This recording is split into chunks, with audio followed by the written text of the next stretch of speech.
بسم اللہ الرحمن الرحیم نحمدہ ونصلی علی رسولہ الکریم۔ جمعیت علماء اسلام نے ہمیشہ فلسطین اور فلسطینیوں کے موقف کو صحیح سمجھا ہے اور تسلسل کے ساتھ فلسطینیوں کے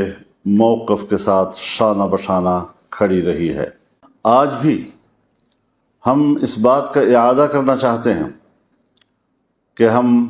فلسطینی بھائیوں کے ساتھ ہیں، ان کے شانہ بشانہ ہیں، اور ایک روز قبل فلسطینی مجاہدین نے اسرائیل پر جو حملہ کیا ہے، یہ حملہ بہت تاریخی کامیابی ہے۔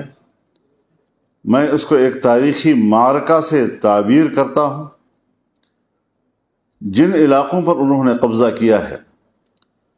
یہ ان کے اپنے علاقے ہیں اور اپنے علاقے انہوں نے واپس لیے ہیں۔ اس حوالے سے میں فلسطین کے عوام کو اور فلسطین کے مجاہدین کو مبارکباد پیش کرتا ہوں۔ دنیا نے یہ سمجھ رکھا تھا کہ فلسطین اور فلسطین کا مسئلہ اور فلسطینیوں کا موقف وہ ابدی نیند سو چکا ہے۔ اب فلسطین کا موضوع دوبارہ نہیں اٹھ سکے گا، اور ناعاقبت اندیشوں نے دنیا میں یہ بات پھیلائی، اور ہمارے ہاں ایک طبقہ اور ایک عنصر پیدا ہوا جس نے اسرائیل کو تسلیم کرنے کے موضوع کو ترجیح دلائی، اس کی اہمیت سے لوگوں کو متاثر کرنے کی ناکام کوشش کی۔ میں سمجھتا ہوں کہ آج اس معرکے نے فلسطین کے مسئلے کو زندہ ہی نہیں کیا،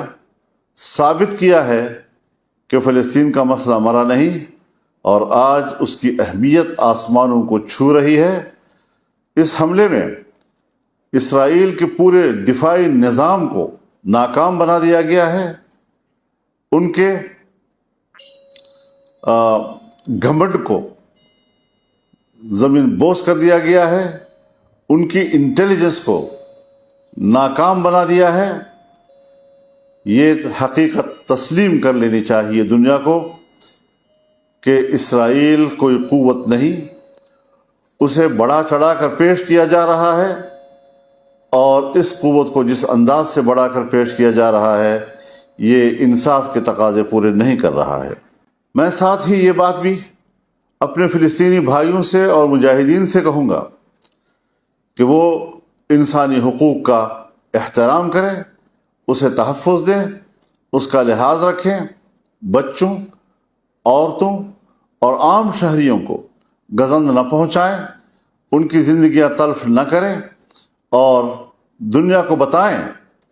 کہ اسرائیل اور صہیونی جنہوں نے فلسطینیوں کی نسل کشی کی، ان کے بچوں کو قتل کیا، ماؤں کے سامنے قتل کیا، والدین کے سامنے قتل کیا، اور کوئی احترام آدمیت انہوں نے نہیں دکھائی، آج ہمیں اس کے بدلے میں یہ ثابت کرنا چاہیے کہ اسلام اور مسلمان کس طرح انسانی حقوق کا تحفظ کرتا ہے۔ اس حوالے سے ہم ضرور فلسطینیوں سے یہ اپیل کریں گے کہ وہ ان انسانی حقوق کے تحفظ میں بھرپور کردار ادا کریں۔ میں یہ بھی کہنا چاہتا ہوں کہ اقوام متحدہ بھی اپنا فرض پورا کرے، 1967 کی قراردادوں پر عمل درآمد کرائے، بیت المقدس کو مسلمانوں کے حوالے کرے، اور اس کو فلسطین کا دارالخلافہ تسلیم کرے۔ ہم اس حوالے سے جو بھی اپنا موقف رکھتے ہیں، اس حوالے سے ہم ایک OIC کا بھرپور اور فوری اجلاس بلانے کا مطالبہ کرتے ہیں۔ اس میں ہمارے دوست ملک، انتہائی قابل احترام سرزمین سعودی عرب سے بھی